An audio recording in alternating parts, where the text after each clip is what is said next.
En charmante compagnie, depuis cette nouvelle édition de la Nuit de l'Orientation, compagnie de Marie, toutes les jeunes femmes qui sont ici, qui ont pour mission d'accueillir les jeunes et les moins jeunes qui vont se retrouver au cœur de cette Nuit de l'Orientation, avec un thème différent, parce qu'on a des Facebook Live, c'est des mini-plateaux télé qui durent environ une quinzaine de minutes et qui nous permettent d'aborder des thématiques différentes. C'est au cœur du programme de la Nuit de l'Orientation. Soyez les bienvenus, vous qui êtes chez vous, et n'hésitez pas à venir nous rejoindre. On est ensemble jusqu'à 21h.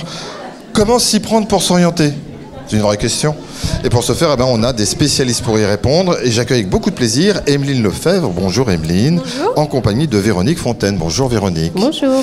Emeline, vous êtes développeur de l'apprentissage au sein de la Chambre de commerce et d'industrie Seine-Estuaire. Un poste que vous occupez depuis un an maintenant. Vous intervenez prioritairement au niveau de l'apprentissage, on va y revenir dans un instant, c'est très important.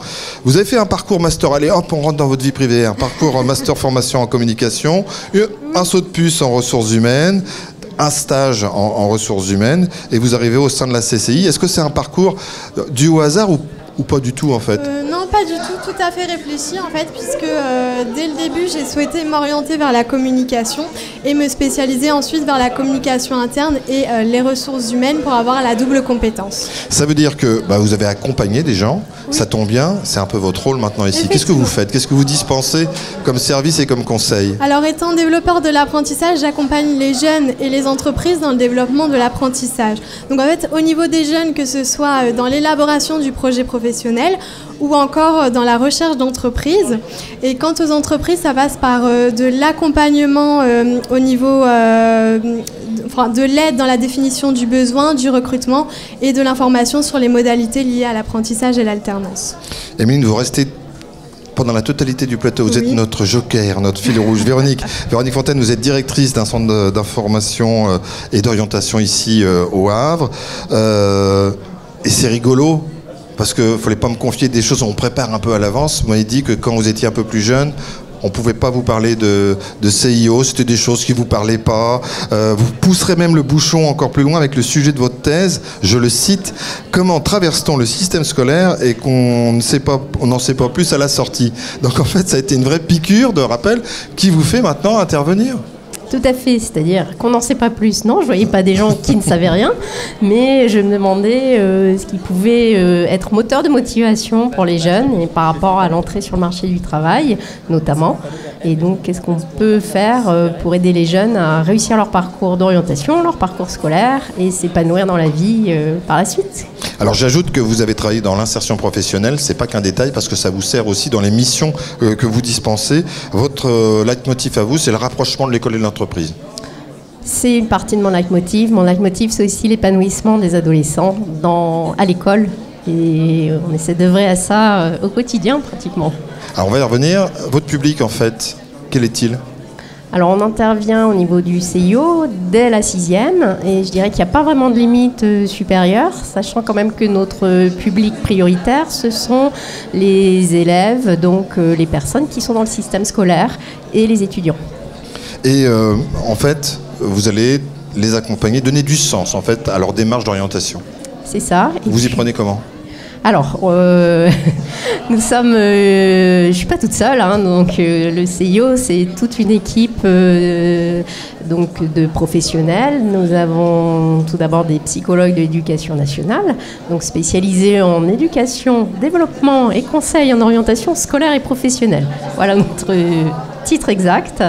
Donc, et nous sommes soutenus dans nos démarches par une équipe administrative donc, qui s'occupe des dossiers pour un suivi au plus près des élèves.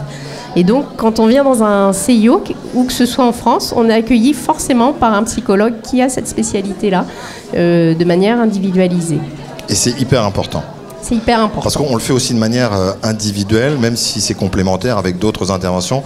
Ça, c'est vraiment quelque chose, j'allais dire, de fondamental pour pouvoir permettre à l'élève de se connaître un peu soi-même et de façon à pouvoir l'accompagner au plus juste. C'est ça. C'est-à-dire qu'au-delà de la réponse à une question qui peut paraître simple, notre rôle, c'est de bien analyser ce qui se passe et ce qui va être important pour le jeune et ce qui va faire sens pour lui, pour pouvoir l'aider à choisir, à réfléchir et puis se guider dans son parcours. Et on a aussi une mission auprès des équipes pédagogiques puisqu'on réfléchit ensemble des actions plus collectives cette fois-là pour aider les professeurs et les accompagner à accompagner leurs élèves. Et je souligne que vous êtes la seule structure publique à intervenir justement de cette sorte-là avec des psychologues. Tout à fait. Et puis que les personnes qui sont, on va dire, déscolarisées ou non scolarisées peuvent aussi faire appel à vous? Tout à fait, c'est exactement la mission du CIO, c'est-à-dire que nous avons un rôle également dans la prévention de ce qu'on appelle le décrochage scolaire. C'est un vilain mot, mais ça peut être une réalité. Donc essayer de faire en sorte qu'on ait un maximum de personnes heureuses d'être à l'école, d'y revenir. Et puis également tout un tas de personnes qui souhaiteraient reprendre des études après les avoir interrompues, ou bien des jeunes qui arrivent sur notre territoire, qui n'ont pas encore été scolarisés en France. Et donc nous sommes le premier accueil pour ces jeunes-là. Donc vous êtes réconciliée avec le métier de conseillère? Absolument. Merci à vous, Véronique Fontaine. Alors, Emeline, très important, effectivement, ce rôle de psychologue, d'accompagnant. On le voit au sein des CIO. Vous travaillez, vous, régulièrement avec les CIO? De temps en temps, c'est vrai. Nous, en fait, au niveau de la CCI, on travaille surtout en rendez-vous individuel et collectif. Et je renvoie régulièrement aussi vers les centres d'aide à l'information et l'orientation. Florence Faure, vous venez de nous rejoindre. Vous êtes à la tête de Bilan d'orientation là. Bonjour. J'ai pris une expression que vous ne m'avez pas glissée dans le creux de l'oreille parce que vous êtes humble et vous ne l'auriez pas osé. Mais moi, je me suis dit que vous étiez une porteuse du désir des jeunes. Est-ce que j'ai bien résumé votre métier? Ça, c'est plutôt joli, ouais, ça me plaît bien. Parce que j'ai entendu, quand vous expliquez votre métier, je me suis dit, voilà, exactement. Sa mission, c'est de les faire se révéler. Oui, tout à fait. Donc, en fait, moi, ce que je propose, c'est une prestation assez complète qui part, en fait, des centres d'intérêt du jeune, qui part aussi de sa personnalité, de ses qualités, de ses atouts, de ce qui l'intéresse à l'école, de ses résultats scolaires aussi également. On peut prendre aussi un peu de temps pour analyser ses difficultés scolaires, justement, et essayer de lever un petit peu les freins. Et puis ensuite, on va travailler sur ces centres d'intérêt, mais avec des outils spécifiques qui sont en plus reliés avec le site de l'ONICEP, qui est un site d'orientation de l'éducation nationale. Et une fois qu'en fait on a trouvé ce qui peut les intéresser, on va décliner le parcours de formation qui va être adapté. Sachant que pour atteindre un objectif, il y a plusieurs façons en fait d'y arriver, et que l'analyse du profil en amont, elle a été intéressante par rapport à ça. Et quand je dis que effectivement je suis d'accord avec votre formule, c'est aussi qu'à un moment donné, peut-être l'enfant il a du mal, ou le jeune il a du mal à exprimer son désir. Il faut l'entendre, il faut le porter auprès de ses parents aussi, et donner du sens à tout ça. Vous n'êtes pas arrivé comme ça par hasard, c'est une idée qui a germé au fur et à mesure. Tout à fait. Vous avez lancé le projet en fait il y a un peu plus de 2 ans. Vous avez créé en fait votre structure il y a un peu moins d'1 an, je crois que c'était depuis 2018. C'est ça. Mais vous aviez déjà œuvré dans le domaine, qualité de psychologue, notamment en direction des ados. Vous avez aussi un parcours dans les organismes de formation et d'orientation, et vous vous placez en fait comme partenaire complémentaire et à la fois, j'allais dire, complémentaire, mais aussi fournisseurs de renseignements qui sont incontournables quand on veut accompagner le jeune. En fait, effectivement, je me place comme un complément par rapport au CIO notamment, auprès des psychologues de l'éducation nationale. Je suis effectivement moi-même psychologue de l'enfant, de l'adolescent et de l'éducation. Et j'ai un parcours auprès de jeunes en difficulté dans des organismes de formation et surtout 10 ans de bilan de compétences, donc d'orientation professionnelle. En fait, je pense que la différence, peut-être là où je peux éventuellement être un peu complémentaire par rapport au CIO, c'est que comme c'est un organisme privé, je peux prendre le temps. En fait, contrairement à elles, où je sais qu'elles sont débordées aussi, et je sais qu'elles ne peuvent pas toujours effectivement travailler vraiment sur la durée. Donc moi, c'est vrai que je peux proposer plusieurs rendez-vous, les revoir à plusieurs moments aussi de leur parcours. Voilà, c'est le grand avantage que j'ai, et je le savoure vraiment, parce que je trouve que c'est ça le travail d'accompagnement, et je peux me le permettre. Avec une obligation, ça sera ma dernière question, c'est que vous êtes obligé de vous tenir informé en permanence. Exactement. Parce que ça évolue. En permanence. Donc je vais faire des salons à Paris, par exemple, les grands salons de l'étudiant, où je vais assister à des conférences sur les métiers de demain, par exemple. Je vais aussi rencontrer des interlocuteurs importants sur Le Havre, sur les secteurs d'activité, notamment la logistique, l'industrie. J'ai travaillé moi-même pendant 10 ans dans le monde de l'industrie à l'UMM, et j'ai travaillé aussi dans le médical. Donc en fait, effectivement, j'ai déjà une connaissance de pas mal de secteurs d'activité. Merci Florent, c'est un parcours à la fois très intéressant et qui légitime totalement ce que vous faites, ce que vous dispensez. Merci. Alors je me retourne à nouveau vers Emeline. C'est vrai que c'est important et on n'a pas posé la question à l'instant à Florence Sœur, mais je lui avais demandé en amont quels étaient les secteurs d'activité ou les métiers qu'elle voyait le plus fréquemment. Et elle m'a dit que beaucoup de jeunes filles allaient vers les métiers liés à la mode, au luxe, à l'hôtellerie. Est-ce que ça vous étonne ? Non, je ne suis pas du tout étonnée, mais c'est vrai que nous, on a tendance à, accompagner les jeunes qui souhaitent plutôt s'orienter vers le commerce, la logistique, puisque au niveau du bassin havrais, ce sont les secteurs qui ressortent le plus. Vient de s'asseoir à vos côtés quelqu'un qui est à peine plus grand que vous, Emeline. C'est Pascal Giraudot. Je dis ça parce qu'on le voit quand même à la caméra. Pascal, bonjour, merci d'être avec nous. Bonjour. Vous savez de quoi vous causez parce que vous êtes un ancien chef d'entreprise.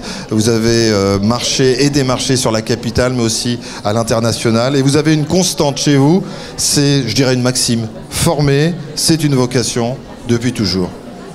Oui, alors en fait, la vocation d'un compagnon, c'est de transmettre son savoir. Non pas de former, mais de transmettre. Donc c'est vraiment une volonté très très forte. Oui, parce que vous êtes compagnon métallier ferronnier chez les compagnons du devoir. Et quand on vous parle d'orientation, vous dites oui, mais rencontre. Et là, il faut préciser. Oui, alors on pourrait aussi scinder la chose en deux étapes. La première, d'abord, il faut être curieux. Alors la curiosité, forcément, engendre la rencontre. Et si on demande à tout à chacun comment il a choisi son métier, si on creuse un petit peu, toujours il y a une histoire, et cette histoire, c'est toujours une question de rencontre. Et ces rencontres, vous estimez qu'on peut les décliner à tout nouveau avec les nouveaux outils, comme les anciens outils? Ça peut être en lisant un journal, ça peut être en allant sur Internet, ça peut être aussi des rencontres physiques. Exactement. Il n'y a pas un secteur propre à la rencontre. Ça peut être un article dans un journal, si petit soit-il. Ça peut être une parole qui semble être balancée en l'air comme ça, mais finalement qui retombe dans la bonne oreille. C'est la rencontre physique, bien entendu. C'est à l'occasion des forums, des journées de l'orientation, de l'emploi, etc. Mais c'est aussi aller visiter des professionnels dans leurs ateliers, etc., qui, eux, vont être les meilleurs ambassadeurs. Et en cela, il y a des films qui existent, qui peuvent être des super indications sur les métiers, notamment, on a évoqué quand on a préparé ce rendez-vous, les charpentiers. Oui, alors en fait, souvent je dis aux jeunes et moins jeunes, puisqu'en fait, il n'y a pas de, on forme tout le monde chez les compagnons du devoir. Quand on est dans une démarche où on essaie de préciser son projet, je trouve qu'il y a un outil qui est très très simple aussi, c'est celui de YouTube, où on tape le métier de charpentier, et là il y a une succession de films qui nous est proposée, qui sont faits par les syndicats professionnels, par exemple la FFB, la CAPEB pour les métiers du bâtiment, et où on trouve des films qui sont vraiment très intéressants, pas très longs, donc par rasoir si je puis dire, mais de qualité quoi. Et vous précisez, ça sera le dernier mot, il faut un interlocuteur honnête. Qu'est-ce que vous entendez par là? Alors, en fait, eu au regard de l'évolution des métiers, il faut faire attention où on met les pieds. Si on veut vivre de son métier, donc quand on a un rôle d'orientation auprès des jeunes, on se doit d'être honnête dans le sens où ne pas les laisser aller vers des métiers qui ne sont pas porteurs. D'accord, qui ont une belle image, qui sont dorés, mais il y a le revers de la médaille, et là c'est une question d'honnêteté. Et qu'est-ce que vous pourriez passer comme message, vous, ce soir, pour les jeunes qui nous regardent? Alors moi je trouve qu'il y a un projet qui est vraiment extraordinaire dans la formation d'un jeune, c'est de penser à se former en voyageant. C'est parfait. Merci Pascal, merci d'être venu à ce micro. Un petit mot Emeline, parce qu'on n'a pas parlé de comment vous interveniez. Vous faites aussi avec tout simplement, il y a des stages découvertes, il y a également différentes actions que vous menez. Oui, donc en fait à la CCI, on propose différents outils à destination des jeunes et afin de les orienter au mieux. Donc je pense notamment à l'accompagnement au test d'orientation Inforizon que vous pouvez d'ailleurs retrouver ce soir au premier étage. Et l'objectif, c'est de donner des pistes de réflexion et d'orientation aux jeunes. Ensuite, on propose également les mini-stages découvertes à destination des jeunes scolarisés. Donc ce sont des stages d'une semaine à effectuer pendant les vacances scolaires, en sachant que ce n'est pas limitatif et que ça permet de découvrir un ou plusieurs métiers et de concrétiser son projet professionnel. Et enfin, je pense notamment aussi aux ateliers mercredi de l'apprentissage, où on informe sur l'apprentissage, ses modalités, les techniques de recherche d'entreprise, et on met en relation également les entreprises, les jeunes. Et on fait intervenir des centres de formation et des acteurs de l'emploi et de l'orientation. Donc ce que je préconise, c'est de s'emparer de ces différents dispositifs. Il faut les connaître. Et j'invite tous les jeunes qui sont actuellement en train de nous regarder à les saisir et à s'en emparer. Merci Emeline. Nous a rejoint, c'est notre dernière intervention sur ces Facebook Live. C'est Quentin Boé. Bonjour Quentin. Bonjour. Bienvenue. Merci. Parce que Emeline a te regardé en même temps. Mais bon, c'est pas un jeune. Lui, il est à la fois exposant. Exactement. Mais il a plein de titres. Il est président, il est ambassadeur. Tu vas nous parler de tout ça, de ton parcours. Tu es au sein, alors tu es actuellement en Master 2 en International Business. En troisième année. Ouais. En troisième année sur le campus Saint-Marc. Raconte-nous en quelques mots ton parcours et comment tu t'es orienté, voire réorienté, parce que je me suis laissé dire que on peut tout faire après avoir espéré soigner les animaux. Alors, la petite anecdote, oui, c'est que là je suis actuellement en école de commerce, mais à la base en fait tout petit je voulais être veto. Mais mon parcours est plutôt simple, j'ai fait un bac ES en fait, donc je l'ai obtenu en 2016.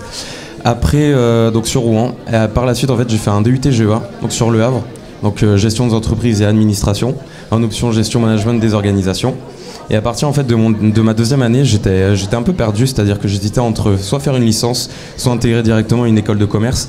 Et par le biais en fait d'un professeur avec qui je m'entendais bien, il m'a conseillé de passer par le concours Passerelle. Donc c'est un concours qui permet du coup d'intégrer directement une école de commerce parmi celles qui sont proposées par le concours.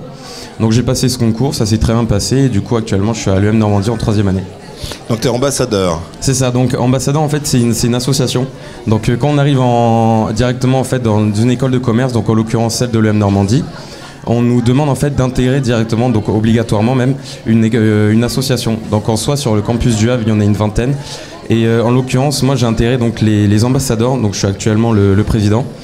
Et les ambassadeurs en fait c'est l'accueil, c'est les personnes qui sont chargées en fait d'accueillir les étudiants, notamment pendant justement les admissibles ou les journées portes ouvertes. Et par le biais en fait de l'accueil que j'ai reçu, donc l'année dernière quand j'étais encore du coup à mon DUT, cet accueil était vraiment très chaleureux. Je me suis super bien entendu avec ceux qui faisaient partie de cet accueil. Et je me suis dit pourquoi pas en fait rendre l'appareil aux futurs étudiants. Ce que je reçois, je le redonne. Exactement, ouais, c'est très bien dit. Et avec un projet, c'est d'aller à Boston ? Ouais, voilà, c'est ça. Donc l'année prochaine, en fait, je vais partir en expatriation si tout se passe bien. C'est une entreprise de Boston qui nous... Notamment, si je suis pris, effectivement. Il est là. Donc ouais, c'est un projet à part entière, Boston ou même une autre ville. Hein. C'est à moi maintenant de faire mes vœux.